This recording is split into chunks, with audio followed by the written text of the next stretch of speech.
윌 스미스는 장난기 가득한 소년이었습니다. 고등학교 때 한 파티에 방귀 스프레이를 가지고 가 대형 선풍기를 향해 발사했죠. 갑자기 이상한 향기가 난다고 여기저기 웅성거리는 사람들을 보며 그는 희열을 느꼈습니다. 윌 스미스가 범인인 것이 밝혀지자 모두가 인상을 찌푸렸습니다. 하지만 유독 한 사람만은 윌 스미스를 보며 이놈은 물건이다 라고 생각했죠. 윌 스미스에게 홀딱 반한 이 남자는 바로 DJ 재지 제프였습니다. 이 둘은 금세 친구가 되었고 어렸을 때부터 음악에 관심이 많았던 이 둘은 의기투합하여 랩 듀오를 결성하게 됩니다. 그리고 18살 때 첫 앨범을 출시하죠. 윌 스미스는 이때 활동명으로 프레시 프린스, 즉 신설한 왕자라는 예명을 썼습니다. 이들의 앨범은 초대박을 쳤습니다. 윌 스미스는 10대의 나이에 무려 10억이 넘는 거금을 거머쥐었죠. 이 앨범이 이렇게까지 대성공을 한 이유는 이 둘의 독창적인 랩 스타일이었습니다. 당시의 전통 힙합과는 달리 공격적이거나 욕설이 난무하지 않는 클린한 랩으로만 이루어졌죠. 그렇기에 당시 여러 흑인 음악인들로부터 비난을 받기도 했습니다. 그러나 오히려 이렇게 클린하면서도 신나는 이 듀오의 랩에 대중은 열광했고 무려 1000만 장 이상의 앨범 판매량을 기록했습니다. 전 세계에서 가장 권위 있는 대중음악 시상식인 그래미상도 2번이나 받았죠. 10대 때 10억이라는 초현실적인 돈을 갖게 된 윌 스미스는 사고 싶은 물건들의 목록을 만들며 행복한 상상에 빠졌습니다. 그러나 이 돈은 하루아침에 사라졌습니다. 세금을 내는 걸 모르고 있다가 연체료가 눈덩이처럼 불어 전 재산이 털렸습니다. 하지만 돈은 뺏겨도 재주는 남는 법. 이 듀오는 보란듯이 다음 앨범을 출시해 다시 한번 성공을 거둡니다. 빌보드 차트 탑5에도 들어가는 기염을 토했죠. 이들의 활약은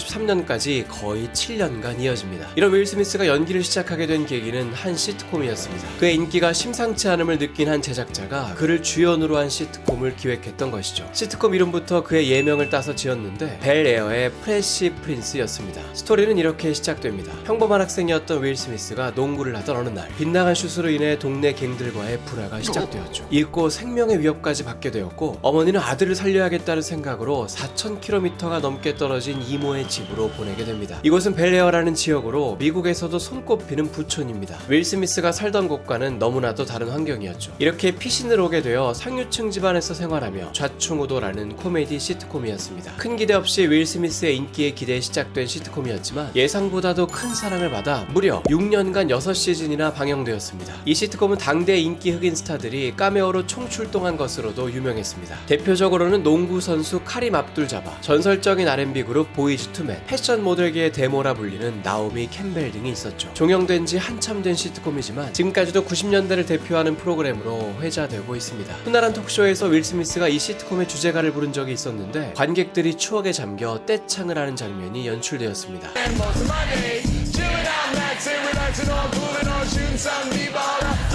스타성은 물론이거니와 생각보다 연기력마저 준수한 윌 스미스에게 이제는 영화계에서도 러브콜이 몰려들었습니다. 그렇게 해서 맡게 된 첫 주연작이 바로 마이클 베이 감독의 데뷔작인 나쁜 녀석들입니다. 마틴 로렌스와 동료 경찰로 나와 때로는 서로를 못 잡아먹어 안달난 것처럼 보이다가도 결국에는 찐한 우정을 과시하는 전형적인 버디 무비였습니다. 감독은 원래의 각본이 그다지 마음에 들지 않아 윌 스미스와 마틴 로렌스에게 대본 그대로보다는 애드립을 많이 해달라고 요구했습니다. 이들은 서로에게 자극을 받아 빵빵 터지는 애드립을 구사했죠.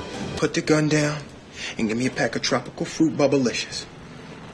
And some Skittles. 이 장면에서 이 풍선껌을 가지고 오라는 것은 윌 스미스의 애드립이었는데 이에 질세라 마틴 로렌스도 바로 뒤이어 스키틀즈를 가지고 오라고 했던 것이죠. 이 영화는 빠르게 전환되는 연출 구성 그리고 지루할 틈 없는 스토리라인으로 킬링타임용 영화로는 더할 나위 없는 버디 무비였습니다. 우리나라에서는 아쉬운 흥행 성적을 기록했지만 북미에서는 그의 박스오피스 1위를 차지했으며 전 세계를 기준으로는 그의 글로벌 흥행 순위 4위를 기록하며 꽤 흥행했죠. 후속작은 꽤 늦게 만들어졌는데 1편이 개봉된 지 8년이나 지난 2003년에 2편이 나왔고 그로부터 무려 17년 후인 2020년에 3편이 개봉되었습니다. 장장 25년에 걸친 시리즈인 셈인데 티격태격하며 패기 넘치던 젊은 경찰 듀오가 이제는 중년의 은퇴를 앞둔 모습으로 나오는 것에 야속한 세월이 고스란히 느껴졌죠. 나쁜 녀석들 1편으로 첫 주연을 맡아 우뚝 섰던 그때 윌 스미스의 나이는 27이었습니다. 이때부터 그의 미칠 듯한 질주가 시작되죠. 이듬해인 1996년 윌 스미스는 한 역사적인 SF 영화에 출연하게 됩니다. 이 영화는 외계인의 침공을 다룬 인디펜던스 데이입니다. 윌 스미스는 주연을 맡아 까칠한 성격의 파일럿을 연기했죠. 지금 와서 보면 시각적으로 부족해 보일 수 있지만 당시에는 꽤나 충격적인 비주얼의 영화였습니다. 백악관 상공에서 하늘을 가득 메우는 거대 UFO는 전율을 느끼게 했죠. 당시에는 기술력의 한계로 CG보다는 미니어처 모델들을 주로 이용해 촬영되었습니다. 아예 미니어처만 제작하는 부서를 따로 만들어 건물, 도로, 우주선 등 온갖 것들을 제작했죠. 당시 영화 역사상 최고로 많은 수의 미니어처를 만들어 기네스북에 오르기도 했습니다. 이런 사실을 알고 영화를 보면 실제 건물이나 차가 아니라 미니어처라는 게 티가 나죠. 또 이 영화에서 나오는 폭발신도 CG가 아니라 실제 폭발물들을 이용한 장면이었습니다. 화염에 확 휩싸이는 도시를 연출하기 위해 카메라 트릭을 적극적으로 활용했죠. 일단 미니어처 모형으로 된 거리의 모습을 세로로 세워두고 그 위에 카메라를 배치합니다. 그리고 밑에서 폭발물을 폭발시켜 순식간에 위로 솟구쳐 오르는 불꽃으로 거리를 덮치게 만든 거죠. 이를 편집 과정에서 다시 가로로 돌려 영화 속 장면들을 만들어낸 것입니다. 어렵사리 만든 미니어처 모형들을 마구 부수면서 찍어야 하는 촬영이라 한 폭발씬을 찍을 때까지 일주일 가까이 만반의 준비를 갖췄다고 합니다. 미국의 상징과도 같은 이 엠파이어 스테이트 빌딩과 백악관의 폭발씬은 그렇게 만들어졌죠. 이 백악관 폭발씬에 대해서는 또 재미있는 에피소드가 있습니다. 당시 현직 대통령이던 빌 클린턴은 이 영화가 너무 보고 싶어 못 견디겠다며 개봉 전에 따로 필름을 공수해 백악관에서 가족과 함께 시사회를 가졌습니다. 이때 감독인 롤랜드 에머리도 초청을 받아 함께 관람하게 되었죠. 이때 감독은 백악관이 폭발하는 장면에 대해 빌 클린턴이 어떤 반응을 보일지 두려워 러닝타임 내내 가시방석이었다고 합니다. 영화가 끝나고 분위기가 좋자 감독은 사실 화를 내거나 정색할까봐 걱정했었다고 털어놓았는데 이 얘기를 들은 빌 클린턴은 호탕하게 웃었다고 합니다. 이 영화는 개봉 당시 그의 흥행 성적 1위를 달성하며 대흥행했습니다. 심지어 역대 영화 흥행 순위 2위를 차지하기도 했죠. 참고로 당시 역대 1위의 영화는 이 영화보다 3년 앞서 개봉되었던 주라기 공원이었습니다. 윌 스미스는 나쁜 녀석들과 인디펜던스 데이를 통해 비교적 영화 데뷔를 한 지 이른 시기에 글로벌 대스타로 도약했습니다. 그러나 이조차도 시작에 불과했죠. 바로 이듬해 또 하나의 전설적인 영화에서 외계인들을 때려잡게 됩니다. 바로 1997년작 맨인 블랙입니다. 스티븐 스필버그가 제작을 맡아 전형적인 버디 무비에 외계인이라는 소재를 잘 버무렸죠. 이 영화의 원작은 마블 코믹스입니다. 원래 원작에서의 두 주인공은 백인이었죠. 그렇게 애초 계획했던 캐스팅은 전설적인 시트콤 프렌즈의 로스 역으로 유명한 데이빗 슈이머였습니다. 그러나 다른 영화를 촬영 중이던 그는 이 제의를 거절했고 이에 제작진은 호감형이면서도 코믹한 이미지의 배우를 물색했죠. 이때 떠올랐던 것이 윌 스미스였습니다. 하지만 윌 스미스는 이 영화의 출연을 단번에 거절했습니다. 연달아 외계인 영화 2편에 출연했다가 외계인 영화 전문 배우라는 프레임에 갇힐 것 같아서였죠. 출연 제의를 거절했다는 말을 들은 스티븐 스필버그는 윌 스미스에게 바로 전화를 걸었습니다. 그리고는 이렇게 말했죠. 당신 뇌를 믿지 말고 내 뇌를 한번 믿어봐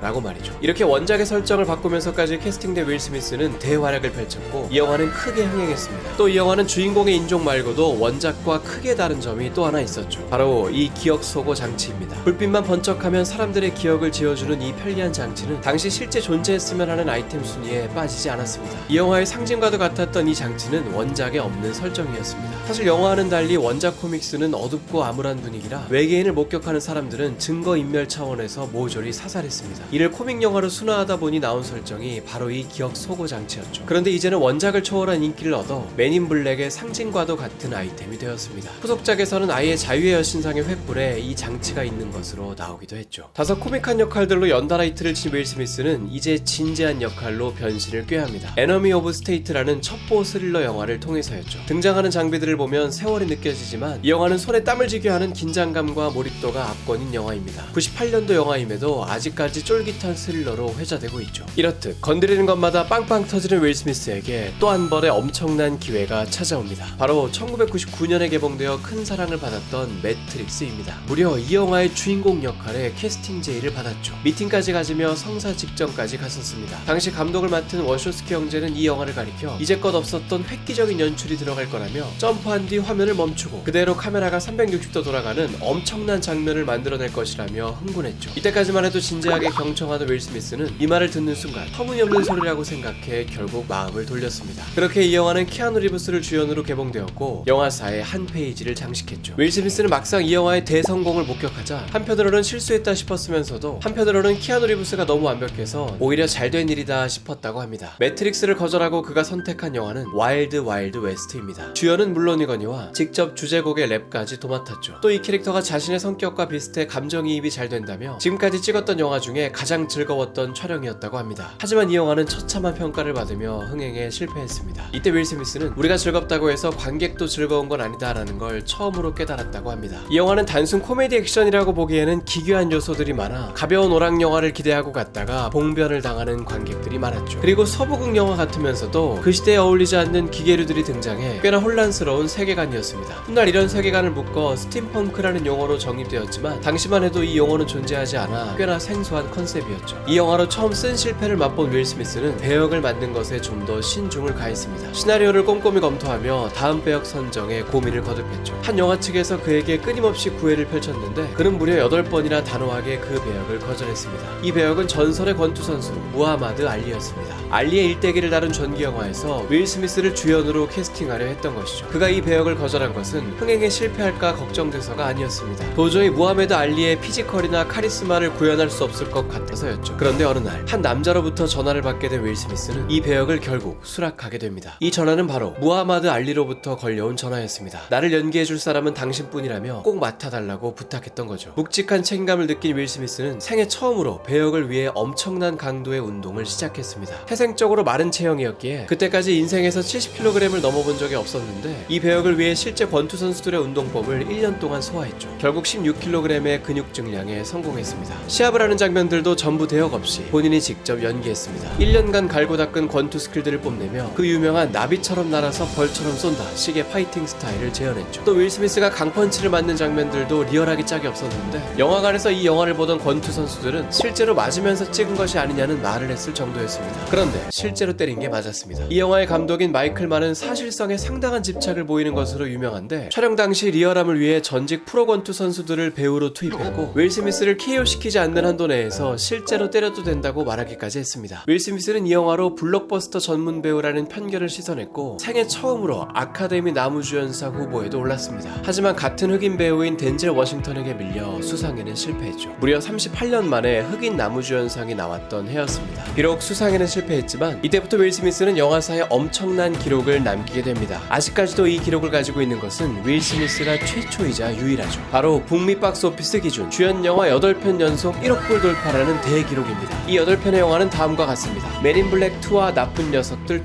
2, 인공지능 로봇들의 인류 습격을 다룬 아이로봇, 주인공 캐릭터의 목소리를 연기한 3D 애니메이션 샤크, 처음으로 로맨틱 코미디 장르에 도전해 데이트 코치 역할을 맡았던 미스터 히치, 인류가 멸종한 포스트 아포칼립스 세계관에서 마지막 남은 인간을 연기한 나는 전설이다, 까칠한 말썽쟁이 슈퍼히어로를 연기한 코미디 영화 행콕, 그리고 싱글데디를 연기하며 많은 이들을 울린 감동 영화 행복을 찾아서, 이상 8편의 영화 모두 1억 불을 돌파하며 흥행했습니다. 특히 이 행복을 찾아서는 실존 인물의 삶을 조명한 실화 바탕의 영화인데 행복이란 무엇일까라는 메시지를 따뜻한 분위기로 담아내 많은 이들에게 공감을 불러일으켰죠. 여기서 윌 스미스가 맡은 캐릭터는 눈물 없이 볼 수 없는 짠한 아버지였습니다. 아내는 무능한 가장이라며 손가락질하며 떠나가고 월세가 밀려 쫓겨나 짐을 바리바리 싸들고 다니며 길거리 생활을 하고 잘 곳이 없어 지하철 화장실에서 잠을 청하는 등 처절하게 짝이 없는 환경 속에서도 끊임없이 취업에 도전하는 한 아버지의 눈물겨운 여정이었죠. 이 영화에서의 연기력으로 윌 스미스는 생애 2번째로 아카데미 나무주연상 후보에 올랐습니다. 특히 힘든 상황 속에서도 아들과 소소하지만 행복한 시간을 보내는 따뜻한 장면들이 인상적이었는데 이 영화의 아역 배우와는 실제 부자지간인 것처럼 케미가 좋았습니다. 실제 아들이었기 때문이죠. 아들인 제이든 스미스는 8살이라는 어린 나이임에도 꽤 몰입감 있는 연기력을 보여줬습니다. 이런 아들을 보는 윌 스미스는 내심 뿌듯했습니다. 아들에게 영화계 활동을 이어가는 걸 적극적으로 권유했죠. 그렇게 해서 그의 아들은 그가 제작자로 참여한 베스트 키드라는 영화에서 주연을 맡게 됩니다. 많은 사랑을 받았던 동명의 1980년대 영화를 리메이크한 작품으로 성룡과 공동주연을 맡았죠. 낯선 타국으로 이사를 온 외국인 꼬마가 또래들에게 괴롭힘을 당하며 적응하지 못하던 중 한 스승을 만나 무술을 전수받고 승리자가 된다는 다소 뻔한 스토리였습니다. 제이든 스미스는 성룡식 박진감 넘치는 무술을 잘 소화하며 날렵함을 뽐냈고 나날이 성장하는 아들을 보며 다시 한번 흡족해진 윌 스미스는 이후 자신이 제작하는 또 다른 영화에 아들을 출연시키기로 결심합니다. 황폐해진 미래의 지구를 배경으로 한 애프터 어스라는 영화였습니다. 그리고 이 영화를 통해 이 부자는 망했습니다. 훌쩍 커버린 모습만큼이나 어색해진 제이든 스미스의 연기력은 몰입감을 저하시켰고 윌 스미스의 호탕한 액션 영화를 기대하던 관객들은 그저 영화 내내 누워만 있는 게 전부인 윌 스미스를 볼 뿐이었습니다. 아들을 띄워주기 위해 작정한 듯 비중을 줄였다는 느낌이 들 정도였죠. 이 영화는 윌 스미스의 출연작 중 최악이라는 호평을 받으며 아들을 대배우로 키우겠다는 윌 스미스의 꿈은 그렇게 산산조각이 났습니다. 윌 스미스는 훗날 이 영화를 가리켜 내 커리어에서 가장 고통스러운 실패라고 말하기도 했습니다. 상심이 컸는지 그는 이 영화 이후 1년 반 동안의 휴식기를 가지게 됩니다. 그가 아들로 인해 고생을 한 것은 이게 끝이 아니었습니다. 이 시기 아들은 SNS에 4차원스러운 글을 자주 올리며 더욱 논란을 자초했죠. 이를테면 모두가 태양은 뜨겁다고 한다. 그런데 묻고 싶다. 태양을 만져본 사람이 있는가? 우리 눈이 진실이 아니라면 거울이 어떻게 진실일까? 나무는 대부분 우울하다. 와 같은 도무지 의미를 알 수 없는 오글거리는 글을 올려 아버지를 당혹해 했습니다. 게다가 맞춤법마저 자주 틀리고 모든 단어의 첫 글자를 대문자로 쓰는 스미스는 희한한 방식 때문에 더욱 조롱을 받았죠. 이에 제이드는 내가 미국에서 태어났다고 미국식 영어를 구사한다고 생각하지 말아달라. 나는 제이드 너를 구사한다. 라고 말을 하며 맞서는 등 점입 가경이었습니다. 도저히 참다 못한 윌 스미스는 아들과 함께 출연한 토크쇼에서 이렇게 말하며 일침을 가했습니다. 나도 14살 때는 참 멍청했다. 그러나 그 시절엔 트위터도 페이스북도 없었기에 난 아무도 모르게 방구석에서만 은밀하게 멍청했다. 라고 말하며 좌중을 폭소케 했습니다. 그런데 이 시기 그의 속을 썩인 것은 아들뿐만이 아니었습니다. 이 즈음에 아내의 외도가 시작됐죠. 아들의 친구였던 가수 어거스트 알시나와 데이트를 즐기는 모습이 파파라치에게 포착되어 인터넷에 퍼져나갔습니다. 나이 차이도 무려 21살이라 설마 진짜인가 싶었죠. 처음에는 이를 부인했지만 훗날 어거스트가 직접 인터뷰를 통해 외도를 인정했습니다. 이때 그가 했던 말이 충격적이었죠. 윌 스미스가 허락했기에 나는 아무 잘못이 없다 라고 말했던 것입니다. 이에 여론이 폭발하자 아내는 이에 대해 설명을 하겠다며 자신이 진행하는 토크쇼에서 모든 걸 밝히겠다고 말했습니다. 그리고 이 방송을 통해 모든 걸 인정했죠. 여기서 더욱 놀라운 것은 이 폭로 방송에 윌 스미스를 초청해 남편을 직접 앞에 두고 모든 걸 밝혔다는 사실입니다. Different kind of entanglement. An entanglement? Yes. A relationship. Yes, it was a relationship. 당시에는 윌 스미스와 합의하에 결별했고 별거 중이었기 때문에 충분히 그럴 수 있었고 또 각자가 행복할 방법을 찾아보자며 우호적인 관계를 유지하고 있었으니 어거스트 입장에서는 윌 스미스가 허락한 것으로 봤을 수도 있겠다고 말했죠. 거기다 이런 말을 하며 윌 스미스가 표정 관리가 안 되게 했죠. I just wanted to feel good. It had been so long since I felt good. 토크쇼 말미에는 결국 알시나와는 헤어져 이후로는 연락을 하지 않고 있으며 이때 별거를 계기로 더 돈독한 부부 사이가 되었다고 말했습니다. 이 부분은 마지막에 자학 개그를 하며 토크쇼를 마쳤죠. We ride together. We die together. Bad marriage for life. 이 대사는 나쁜 녀석들 시리즈에서 함께 여정을 떠나고 함께 늙어 죽는다. 우정을 위하여 라는 명대사를 패러디한 것입니다. 이런 인생의 큰 풍파를 겪은 후 윌 스미스는 한 영화 촬영에 집중했습니다. 그리고 이 영화가 바로 우리나라에서 1000만 관객을 돌파한 그 영화 알라딘입니다. 사실 이 영화는 기대보다 우려가 많았습니다. 티저 예고편이 처음 공개되었을 때 파란색 분장을 한 윌 스미스를 보고는 인터넷은 난리가 났습니다. 제발 내 어린 시절 동심을 파괴하지 말아달라. 지니를 만들랬더니 왜 슈렉을 만들어놨냐. 예고편을 보고 디즈니 주식을 다 팔았다. 파란 친구들 실사화 좀 그만해라 등 폭발적인 비난이 잇따랐습니다. 예상치 못한 반응에 디즈니는 허둥지둥 메인 예고편을 공개했습니다. 그리고 비로소 여론을 뒤집는 데 성공합니다. 가수 시절의 재능을 오랜만에 뽐내며 직접 노래를 부르고 화려한 CG와 함께 지니스러운 입담과 장난기 있는 모습, 그리고 무엇보다도 파란 분장을 지우고 나온 윌 스미스의 모습에 생각보다 괜찮겠는데 라는 반응이 많았습니다. 게다가 예고편 말미에 치트키와도 같은 A Whole New World 노래가 나오자 대중들은 열광했죠. 영화의 개봉 후 윌 스미스는 노래는 물론이거니와 직접 현란한 춤도 보여주며 대중들의 기대에 완벽히 부응했고 이 영화는 전 세대를 아우르는 사랑을 받았습니다. 어렸을 때 부모님과 함께 봤던 알라딘을 세월이 흘러 내 자식들과 함께 보니 감회가 새롭다라는 평도 있었죠. 이때까지 윌 스미스의 역대 최고 흥행 영화는 개봉한 지 20년도 훌쩍 넘은 인디펜던스 데이였는데 이 알라딘을 통해 23년 만에 그 기록을 깨며 윌 스미스 커리어상 최고 수익 영화로 등극했습니다. 현재 윌 스미스는 유튜버로도 활동하고 있습니다. 코믹한 일상을 간간히 올리는데 최근에 올린 한 영상의 베스트 댓글에는 지니가 인간이 되고 나서 행복하게 사는 모습을 보니 좋다 하는 댓글이 10,000개가 넘는 좋아요를 받았죠. 저도 좋아요 하나 받고 싶습니다. 오늘 영상 재밌게 보셨다면 좋아요, 구독 잊지 마시고요. 오늘도 18분 넘는 영상 끝까지 봐주셔서 감사합니다. 그럼 다음 영상에서 만나요.